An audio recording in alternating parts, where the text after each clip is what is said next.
My name is Adara Ash, and I am a PharmD candidate of 2029 at ISU College of Pharmacy. I'm Dr. Jen Adams from the Idaho State University Skaggs College of Pharmacy, and our poster is about the Pharmacy Regulatory Assessment Rubric. We've done a 50-state analysis using the rubric, looking at all state boards of pharmacy across the U.S.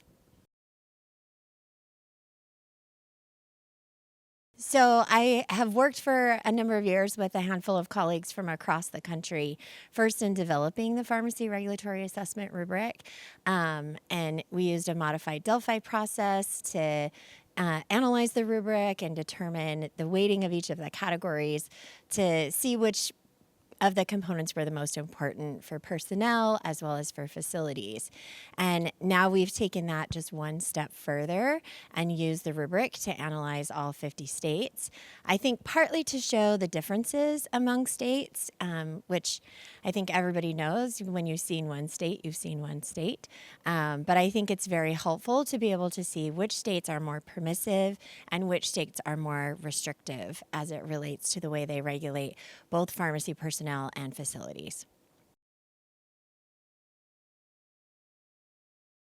Well, I think this research has the most application actually for boards of pharmacy, for the Board of Pharmacy members. It provides an opportunity for them to see where they are in comparison to other states.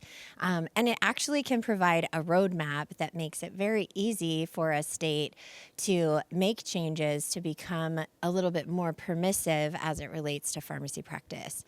I'm certain there's people that probably think that being permissive is not always the best thing, but when we think about how we regulate both personnel and facilities, when we can be more permissive with appropriate guardrails for patient safety, we can increase access for patients. So direct applicability to boards of pharmacy, but it does have applicability to patients as well because of that access piece.